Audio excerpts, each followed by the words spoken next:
It's time for the Dugar Report with Michael-Shawn Dugar from The Athletic. Each week we talk a little Seahawks with Michael-Shawn Dugar. You can follow him on Twitter at Mike Dugar. Read all of his work at The Athletic. Listen to him.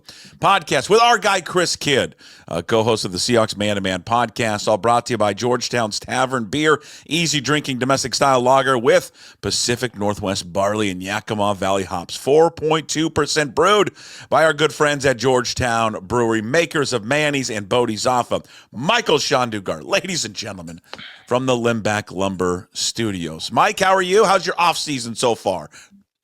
So far, so good. Very quiet on the Seahawks front. They haven't woken me up at 6 a.m. because there was some transaction of sort. Now, guaranteed, I probably just jinxed it. Yes, you but did. Until then, so far, so good. Okay, good. It's amazing. I know we've probably talked about this before. It really is amazing that back in the day, I'm sure Condota could tell you this. Back in his day, there actually was an off season, where you could kind of go away and relax a little bit. But God, the NFL, it's not like that anymore. No, I have all the Twitter alerts for like Ian Rappaport, Adam Schefter, and all those guys. Now, you have to. I got burned one time. I was asleep when they traded Marshawn to the Raiders. It was a very small transaction. Yeah. I think it was 2017. He had unretired, but it was like 6 a.m. Pacific, and I was asleep. Slept, didn't wake up. Since then, I wake up every day at like 7. Condota's been up since 3 a.m, just grinding away on that computer, where you can hear it from 10 miles away. It really is. It's amazing the beast that it is turned into. Hey, let's start first with the franchise tag is open. It's open till March 4th, I believe. It opened up this week. They're not planning on using that, right? No, John Snyder seems to be very against the use of the franchise tag, which is fine. I think that it's not a good thing. I think that separately, the NFLPA really needs to work harder to get rid of that. Like, it's just an obvious case of wage suppression that they should fight for much harder than they fight for something like getting rid of marijuana testing, for instance. I think their priorities are a little out of whack there over at the union. But yeah, I think he's only used it a couple times, once on a kicker. So, it's not very often that he used it, which makes sense. The only candidate I think would be Ernest Jones this year. But it's weird, the way they do the franchise tag, they don't separate linebackers. So like Ernest Jones, include them all. He's under the same tag as like TJ Watt, right? Like, so the franchise tag number for quote unquote linebackers is like 28 million or something, 27 million. That didn't seem fair. Yeah, so you just basically can't tag inside linebackers, even if you wanted to, because you would basically be paying them like an edge rusher, which is just not how the game works at all. Where are we at with Ernest Jones and potentially a new deal? I would be, now that they know the salary cap, or at least have an official number. I'm sure in their little GM owner circles, they were kind of aware if that would go up and what the number would probably be. That's why you pay a cap guy, so that he's in the know on these type of things. But now that we have some maybe public clarity, that the number will be somewhere between 277 and 281 million, I believe. Let's assume that it's just right in the middle, like 279.5 or something like that. I think that clarity will help with a lot of like the negotiations. I imagine we'll see some moves come in here, probably like right before the combine, which is next week, or like almost immediately after, with guys who are incumbent guys, like guys who are returning to their own team. I think if you're going to go to a new team, that'll have to wait. But like guys like Ernest, or guys like who are on the other team, or on their team trying to make sure they come back at the right number, now that we know that number, I would expect that pretty soon, honestly, because there's no reason to wait. Like Ernest basically said after they beat the Rams, like, I want to be here. I want to be here before I even hit free agency. John Schneider said last week on the radio, he was like, yeah, we got close, but it sounds like Ernest's guys want to test free agency and see what the market is. I'm not calling John a liar, but like Ernest has expressed on multiple occasions that like he wants to be here, just wants to feel like he should get what he deserves. He's a guy who's been traded twice already. He's got a little kid at the crib with his wife. Like, he's definitely not a guy who just wants to pick up and move again. So I imagine that he'll want to get this done fairly soon, just so he has some security. Getting traded twice in a couple of months sucks. And it wasn't like he was getting traded from Everett to Kent. Got traded from LA to Nashville to Seattle. That sucks, man. Who wins in that trade, Everett or Kent?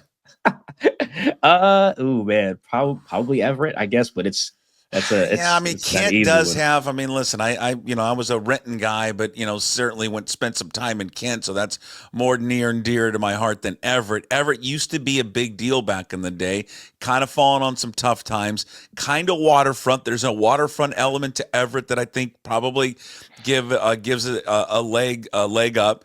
Kent does have Kent cornucopia days, but that's taken a hit the last 10 years. I don't know. Well, the thing Not about sure Kent, what if I would take Kent or Everett in that situation. I was telling my homie who was looking for somewhere to live. This was years ago. I was just because he wasn't from here. I was telling him, I was like, dude, Kent is so weird, man. Because he saw some nice houses like online.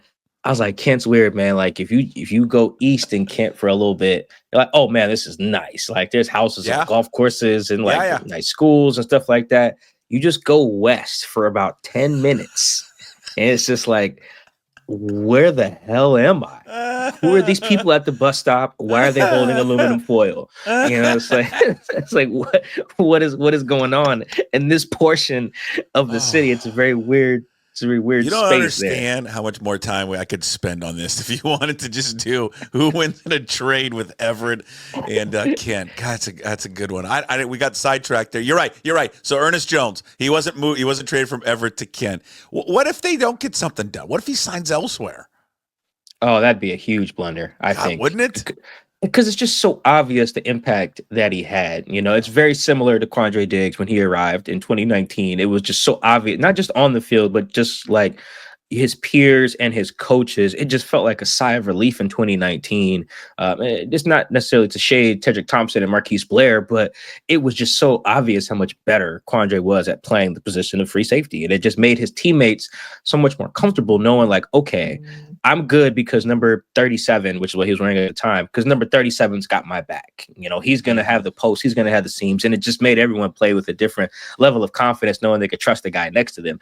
Ernest had the same effect, just mentally on his teammates. It was like, okay, Byron Murphy can do his thing or Jaron Reed can do his thing, knowing that, hey, I just take up this gap and 13 will make the play. Like I could trust that. And that level of trust was just so huge because they didn't have it with Tyrell Dodson. They didn't have it with Jerome Baker. Right. Very similar to when they didn't have it with Tedrick and Marquise in 2019. And they made a priority to pay Quandre. I think they gave him like $13 million to come when his deal was up, even after breaking his leg, I believe. And I think that Ernest will probably in that same range, 12 to 30. I was crunching some numbers the other night, looking at contracts and salary and signing bonuses and guarantees and everything. I would guess Ernest comes in at probably like that 12, 13 million range. 13 gets you in like the top 5. It's like Patrick Queen money, and 12 gets you a little bit over guys like Azeez Al-Shaair, who's a really good linebacker. I think that's probably where Ernest is. I don't know if the Seahawks see him that way, but if just looking at it objectively, that's probably where I would slot him. Okay. I'm with you. Yeah, if they didn't get that done, that would just be, you're right, 100% would just be a disaster on the organization, especially giving up, what was it, a 4th-round pick? They gave up a 4th-round pick, and they gave up Jerome Baker, which isn't steep, but it's not like they have a great track record with finding inside linebackers, right? Think of all of the swings they took to try and replace Bobby and KJ with Shaquem Griffin and Ben Burke-Kirven and Cody Barton. Jordan Brooks was a hit in my mind, but they didn't think so, and then they go get Tyrell Dodson and Jerome Baker. You do all these things to find, your Bobby Wagner successor, and you just couldn't. You have one. He's in the building. He wants to be here. I just saw him on their Twitter account, hanging with some UFC guys in the locker room. Like he's here still, clearly, like I say, he don't want to keep moving around. So, I mean, you got to pay that dude. I think it'll get done. I don't think he'll get like top 5 linebacker money, but I think the floor has to be, I think at least like top 10 linebacker money, which is around, I believe, like 10 million. All right, so the cap is going to, we talked about at the beginning, the cap's going to go up. It was 255. Now it's going to be anywhere between 277 and 281. Now, the good news is for the Seahawks, they were in kind of cap purgatory. Now, it goes up for them. I guess the bad news is it goes up for everyone else. How does this, I would assume this doesn't adjust their plans. They knew it was going to go up, and they knew that they've got some tough decisions to make. Let's get into what are those tough decisions that they need to make in terms of trimming the fat off the roster right now. I think beyond just trimming the fat, I just think there are like 5 contracts that you just have to touch. No matter what you do with them, you got to touch them. I would say Geno is number one. His cap hit is huge. I think it's like the 10th highest in the league or something like that. Let's save him. Let's save him. But I'm with you. Okay. So let's save him to discuss it a little bit later. Okay. DK, you got to touch. Tyler, Draymond. I think those you just have to do something. Whether you cut, whatever, you just have to do something. Chenna, I would say as well, you have to do something. Like no matter what, you just have to make a move with those guys. And then just in terms of pure trimming, I think it's very obvious. Rayshawn Jenkins is one. I would actually call it Draymond's pretty obvious. I would call Tyler's obvious as well. And obvious that obvious with Draymond and Tyler, they'll just simply cut them. Yeah, I think that even if you want those guys back, that number is probably just untenable, and you save quite a bit. I don't think you have to worry about dead money too much. Different owners look at dead money differently. Sometimes just like, well, we were paying that. We've already cut the check for the dead money. So like sometimes, so whether the number is 50 million or 5 million, like we've already cut the check for it. So it kind of depends on just how the owner feels about that, like paying that when the guy's not there. Some owners view that differently. But yeah, Tyler, I think you save like 17 million or something like that. Draymond, I think, is another 8-figure savings. And again, you can bring these guys back, which I wouldn't be opposed to, but those numbers with what you want to do to build the rest of the team just seem untenable. It doesn't. Just let's start with Tyler. It doesn't seem like that's going to be a reality. He's going to come into the season as you wrote. And again, Mike wrote all about this at The Athletic. Go read it. Just breaking down all of these guys, what their age is going into the season, their cap hit, savings by releasing them, their dead money. It's a great read up there at The Athletic. Just search it there when you get a subscription. If you don't, sign up, because I'm going to tell you right now.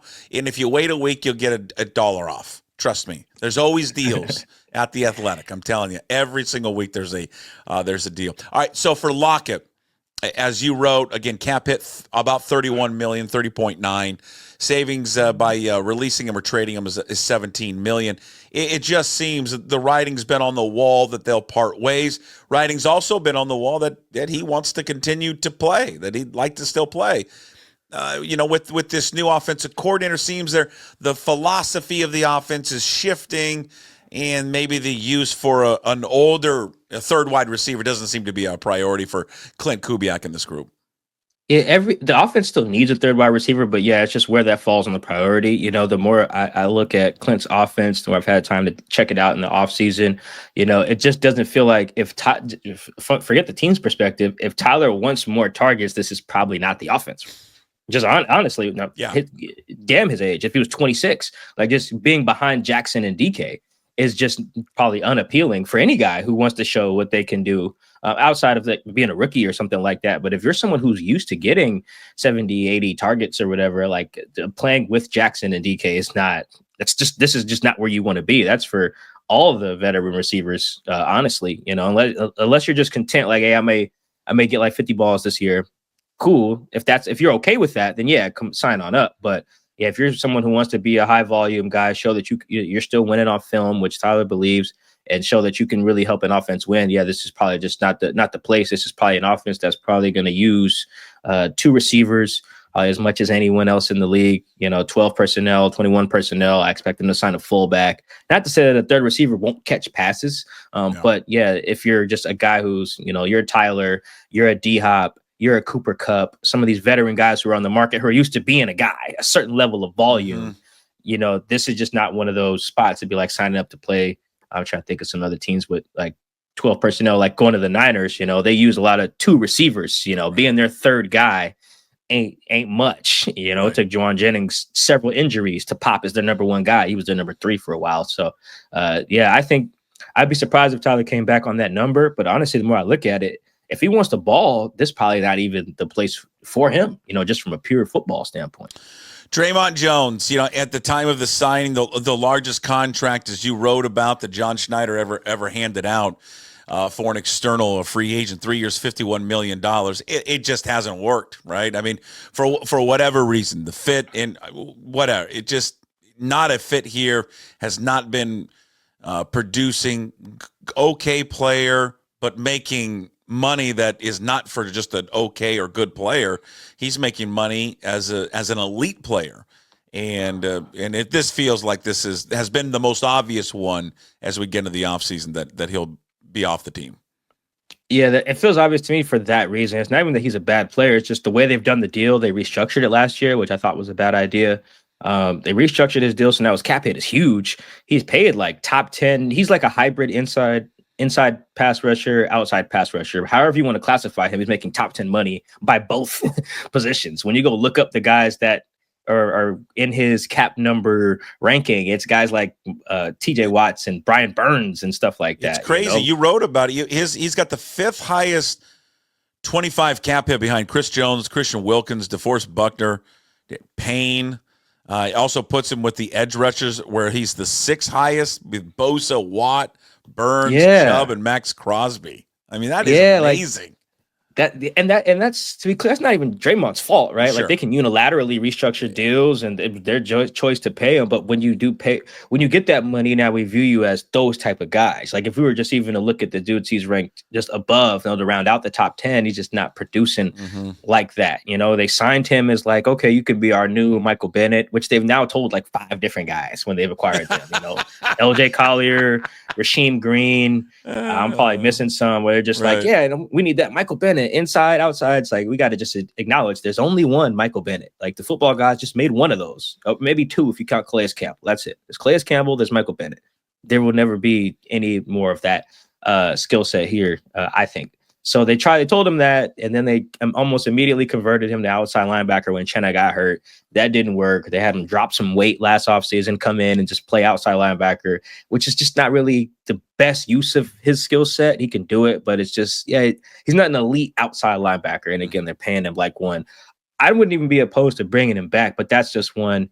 If you don't release him, you probably have to just totally tear it up and restructure, kind of like they did with Tyler last offseason, just sign a completely new deal, add some void years, which I think his current deal already has, spread it out even further. Just, that number is untenable for the production you're getting. He's like your 4th best outside linebacker, probably. Yeah. And that's just when everyone's healthy. And he's got the highest cap hit out of all of them. That just, you can't have your books be balanced that way. Yeah. Now, when we get to Nwosu, this is an interesting case study because, to your point that you wrote about, when healthy, he's their best edge defender. I don't think there's really a debate with that. But the concern is that he just hasn't been able to stay healthy.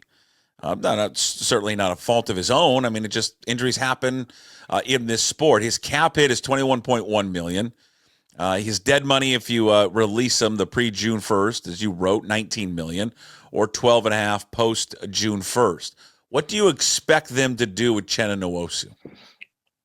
So, man, this is a tough one. He's also got like some guarantees coming up. I think like $6 million of his deal becomes guaranteed here pretty soon. That they pushed the date back. It's supposed to be Valentine's Day, I believe.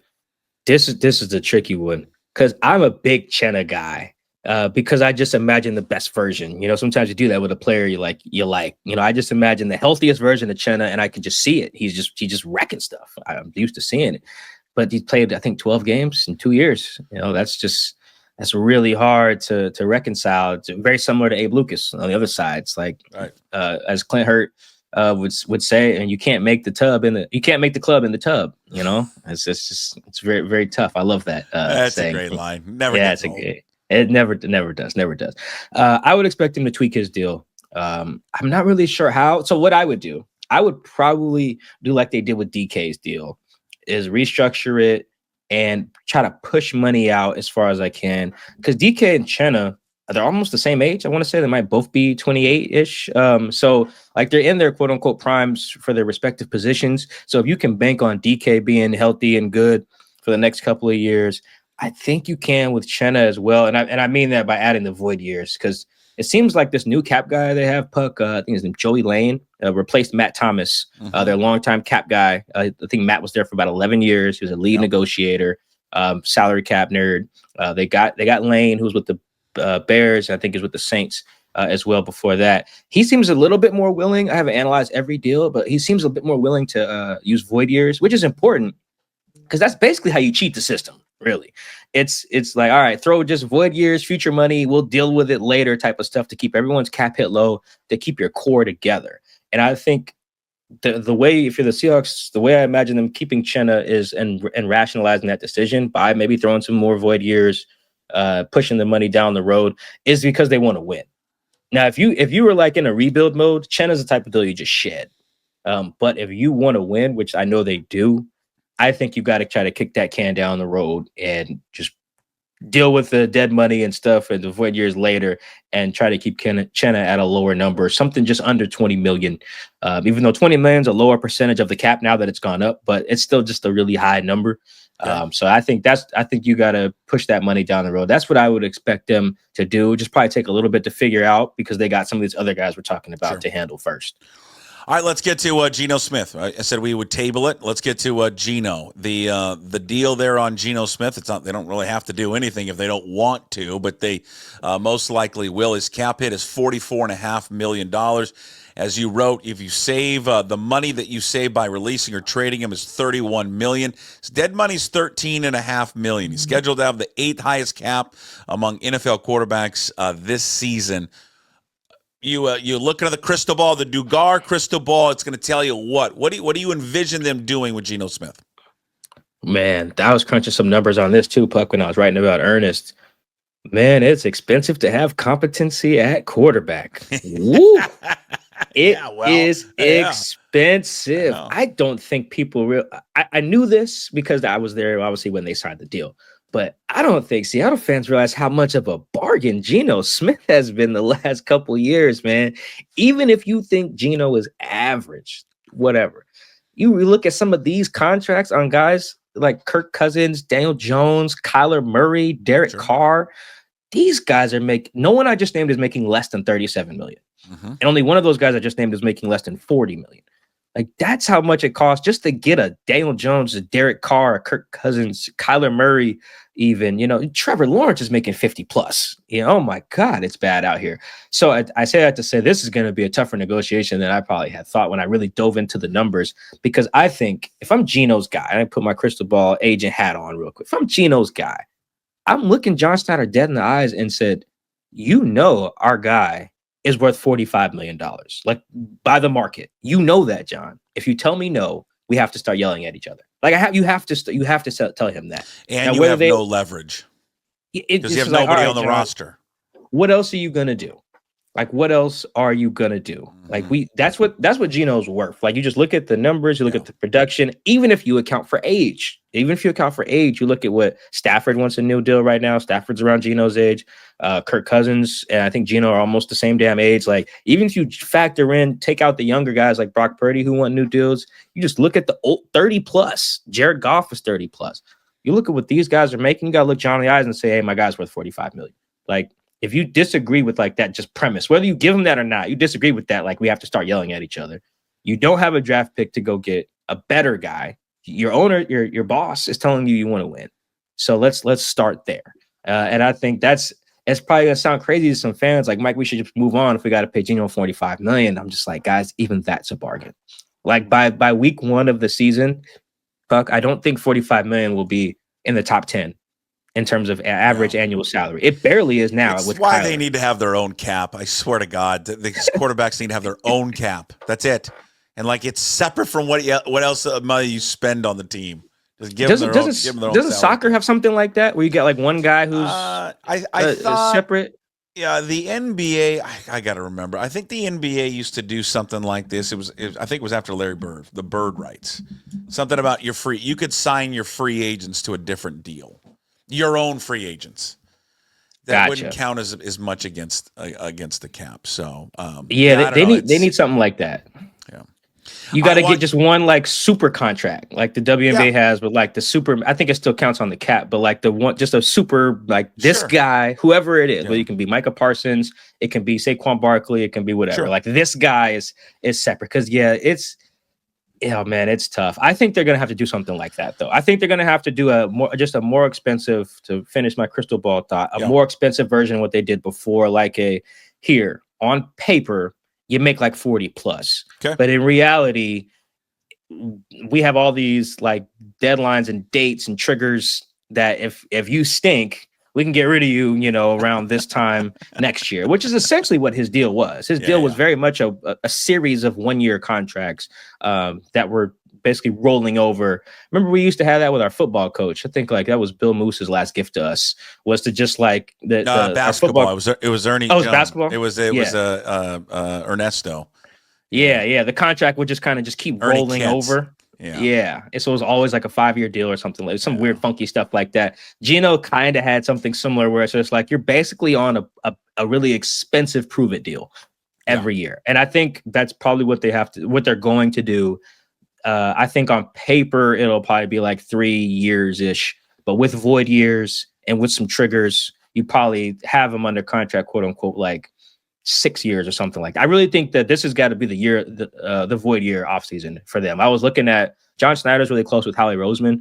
I was looking at some of the Eagles contracts. If the Seahawks really want to copy the Super Bowl champs, that's what they got to do. Howie Roseman, he throws void years on everything. Like, I think Jalen Hurts' deal has like 5 void years, maybe 6. His deal has void years. I think AJ Brown's does. Like Jalen Hurts' cap hit next year, Puck, it's the same as Chenna's. Think about that. Super Bowl MVP is the same as what the Seahawks are paying like an outside linebacker right now. Right. Jalen, I think, is scheduled to hit on his deal, and I'm using him because this is important for quarterbacks and how you want to build your team. Jalen's never going to count more than 13.4% of the salary cap by projection until 2027. For comparison, Dak's eaten up 30 this year, 30% of the salary cap, or at least what it was projected to be. Like the way that they're doing deals over there is what like going quote unquote all in looks like. I think even Zach Bond's deal had like 3 void years on it. And that was a 1-year, $3 million deal.